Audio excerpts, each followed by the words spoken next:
after this you wanted to know, we're going to go to 2 more spots in this place, and that's it. Okay, and then lunch. I know you're hungry already. I see around 3:40, that's roughly, no, I'm kidding. Around 12:31 you'll be at lunch, okay? So now, historical point of view. We saw, and we still are on, if we are now on the upper parts, where are we now? The ramparts. Here we are, the ramparts, at the walls of the city. Here you can see the outside, the northern part, and we're looking up north now. Now, can you see the nose? Where's the nose? Who was modeling for us? Isa.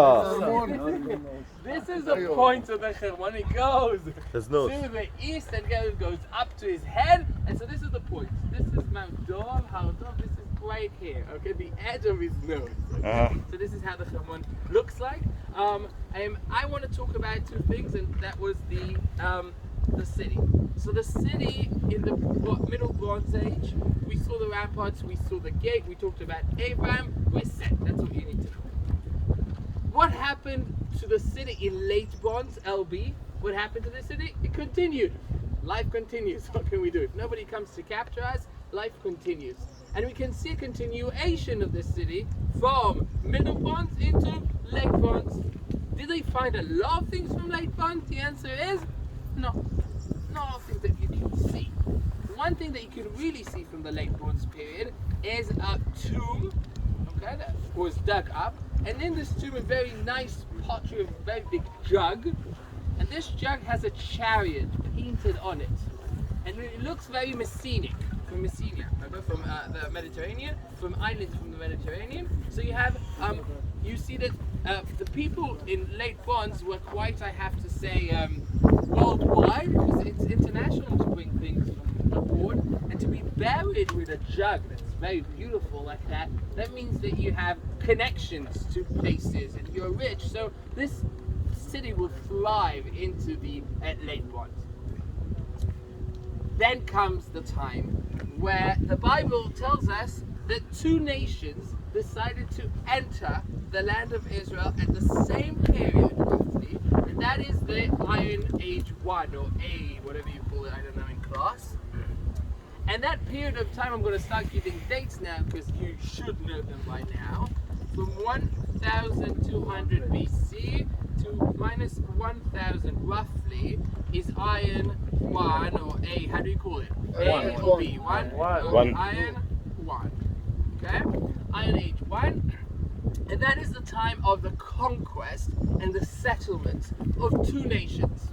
One of them would be the Hebrews, the sons of Israel, okay, that come from the east, and they will come into the land from the east, while from the west, the Philistines are going to capture the center part, or the seashore parts, okay, you could call it the coast parts. I would say the central parts of Israel until today. Until today, the area of Tel Aviv, okay, that's roughly the area between Tel Aviv and Ashdod and Ashkelon and Gaza. Those are the places where the Philistines were. In the middle of Tel Aviv there's a museum.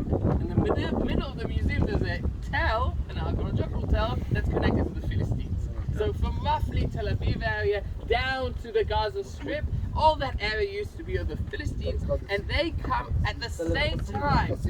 Iron 1, okay, Philistines, whatever you call it. And Iron 1 time, okay, Tel Kasila, that's what you were saying. Yeah, Tel Kasila, that's the name of the tell. So Iron 1 is the time of the conquest. What do we see at that time?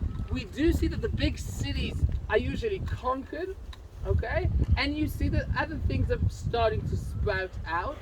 Here in Tel Dan, you can see that the big city, the Bronze City age, doesn't disappear, but it does go down, meaning you see another population comes in, and that population is of dwellers, of what we call like Bedouins. Bedouins is not the right word. Is nomadic. Thank you very much. Nomadic tribes that come in. Now, nomadic tribes do not like buildings. They do not like using the space as what we call, people who live in the city like to use spaces. And the one thing that you can see very clearly is that nomadic people used to do pits for many reasons, to put trash in, to put everything they need to store in pits.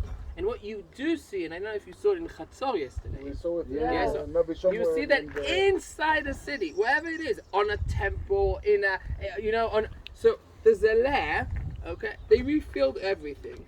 And instead of using a building here, they will just dig a pit inside those ancient buildings. And you can see that the population has changed. Somebody new came into town, somebody who was nomadic in his past, because that's how the nomadics work and they live. And you can see these kind of pits all around Tel Dan. Okay, when we'll walk later on, I'll show you two of these pits. Okay, we call them settlement pits, because at the time of the settlements, okay, of the Iron Age one, okay, they used to make pits like that. Okay, cutting into the Bronze Age buildings.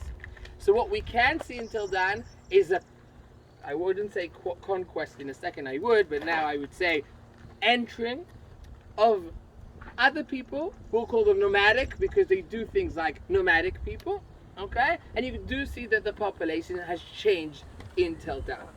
Now that fits exactly into what the Bible says about Dan in the first Iron Age. The books of Iron 1 is Joshua and Judges, okay? They both fit into this period, okay? And in both of them we have sections that are explaining about one tribe. In Joshua you have all the tribes where they're going to settle, the different names of the cities of these tribes, but one of them is called the tribe of Dan, funny enough, I don't know why. And the tribe of Dan in the book of Joshua, chapter 19, was supposed to be in the area, and I'm just reading you names of towns that where Dan is supposed to be. So it needs to be next to a city called Ir Shemesh, or you know it as Beit Shemesh maybe. Next to Tzorah ve'Eshtaol. Those are all cities that we know today, names that we know until today, around what we call the Shvelat Yehuda, around Shvelat Yehuda. You know the stream Yarkon. Where is Yarkon? Tel Aviv. Tel Aviv area. Okay, this is where it's supposed to be. It says in front of Jaffa. It doesn't say in the verse in front of Jaffa. And then it says the following. And the verse is very important. It's Lamed. It's 47. Which book? Book of Joshua, chapter 19, verse 47. It says, "Vayetzek gvul Dan me'em." I would free translate it as they could not capture the land. Why can't they capture the land? They're listening. Exactly, because they have a very big fight with somebody else who's coming along, and they just couldn't. They were too weak to do it. And then the verse says, "Vaya'alu bnei Dan." Bnei Dan went up. Up is interesting. Where is up?